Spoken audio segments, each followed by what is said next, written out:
Good afternoon, I am His Serene Highness, the ever-vigilant Watcher of the Western Winds, Grand Master of the Infinite Spiral, Holder of the Seven Forgotten Seals, Commander of the Celestia Legion, News Anchor of Celestia's Nightly News, Keeper of the Arcane Teaspoon of Destiny, Lord Archivist of the Eternal Biblical Scrolls, Supreme Chancellor of the Sexy Giraffes Incorporated, Duke of Dramatic Entrances, Venerated Architect of Unread User Manuals, and Honorary Chairman of the Council for the Prevention of Mild Inconveniences. Please, moving forward, address me as such. So, the Marriage of Ari, Venti, Istaroth, a little lore in a summer event, huh? How bizarre. I'm not gonna do a full-blown recap because, I don't need a reason.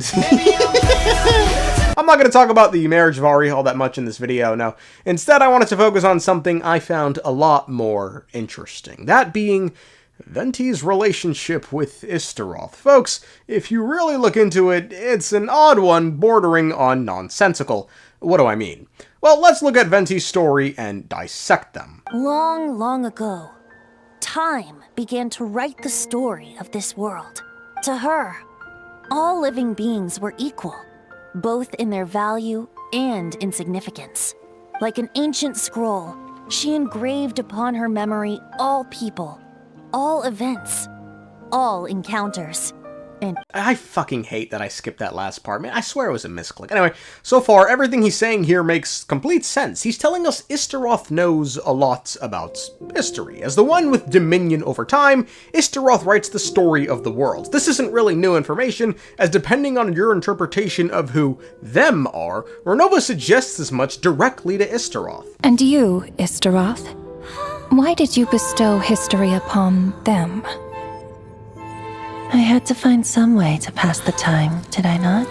Venti also displays Istaroth as a morally apathetic god, remarking she believes all life is equal both in its value and insignificance. This, on its own, doesn't make her morally apathetic, but this, coupled with the fact that Venti later tells us Istaroth does not cherish many wishes in her heart, does. through the memories engraved in rituals, poems, ruins, and ancient texts, the same beings she considered so insignificant have met her, time and time again. Unlike time herself, I have always cherished many wishes in my heart. Well, these words certainly reveal a lot about Istaroth's character. In theory, if everything Venti said is true, this should showcase that morally, Istaroth is extremely detached from the human world. His words about her imply she sees no unique value in humanity, views desires and wishes as nothing more than noise, and as such, she should act based on principles that are completely alien to human values. Now, looking at her character in the God's Limit animation seemingly helps to further this characterization of her. She's aloof. While Rhindaughter and Renova were talking face to face, Istaroth was sat high in a tree with her back turned to them. She's indifferent. When asked why she gave history to them, she simply says she needed to find some way to pass the time. She's detached. While Rhindaughter and Renova were discussing the Tsaritsa attacking the heavenly principles, Istaroth is staring in the distance, poking at her own face. Hell, she's the only one sitting down at the meeting. She nonchalantly states Asmodee may have simply switched sides, and even questions if these meetings are all that important. These meetings are just a formality. Does it really matter that only 3 of us are here? She's not rebellious, she's not righteous, she's just untethered, a god not above this world, but beside it, watching it unfold with the passive curiosity of someone flipping channels on a TV she helped build, but then forgot about. This animation clued us into who she is, and Venti confirmed it. Istaroth is a god of time, not of moments, unmoved, unrooted, and utterly unbound by the urgency that governs mortals.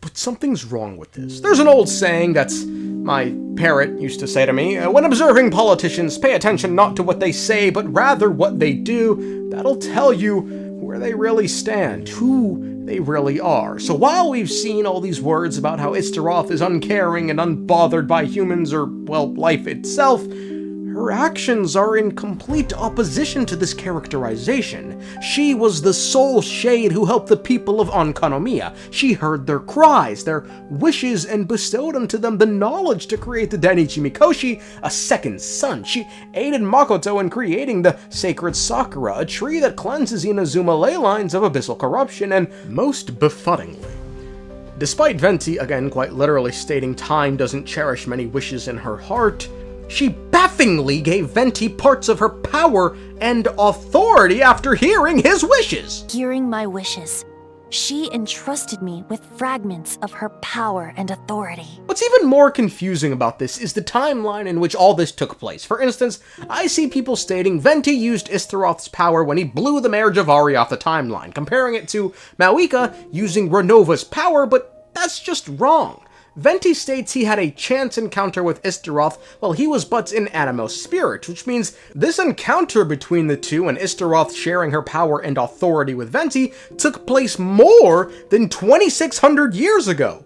Venti only blew the Mare Javari off the timeline 500 years ago. 500 years ago, to prevent the corruption of the Mare Javari from spreading beyond Tenochtitlan, I blew it off the timeline, turning it into the Windless Land. That's a minimum 2,100 year gap where he had a part of Istaroth's power and authority, and did what with it? Who knows? What's even more confusing is the fact that Venti's character story 3 tells us that when Venti was an Animo spirit, quote, he who would in latter days be known as Barbados was but a tiny elemental spirit without a shred of divine dignity. I mean, I guess he got Istaroth's power after this, but then why is it when Venti ascended to become a god, they made it sound like he's now experiencing what power feels like? Quote, with the crumbling of an ancient seat of divinity, a new god was born. The Animo Archon Barbados felt power flowing at his fingertips. He'd already been in possession of a shade's power. This new shit should be nothing. Furthermore, how does an Animo spirit just get granted power from a shade so randomly like this? Istaroth just heard his wishes and gave an Animo spirit the power and authority of a shade? For free? How did she even know he'd be able to withstand it? Wasn't this a whole thing with Mawika and Renova? Her telling us that not everyone might be able to withstand Renova's power? Given she's a shade? The same principle applies to the ruler of Death's power, with one notable distinction. The amount of power inherited will not change depending on your ability to tolerate it. In other words, it's a kind of power that not everyone can withstand. Think about how gobsmacked Renova was when Xbalanque asked for her power. You are the greediest human I have ever met, and the fiercest negotiator. No other would seriously ask to borrow my power. My domain is death, and its power comes at a great price. The question is, are you prepared to pay? And more importantly, her power had a price! Death! Does Venti's use of Istaroth's power not come with its own price? We aren't fools. They've just laid the groundworks for the saddest death in Teyvat's history. Venti is beloved. Too beloved. Too good to be a god.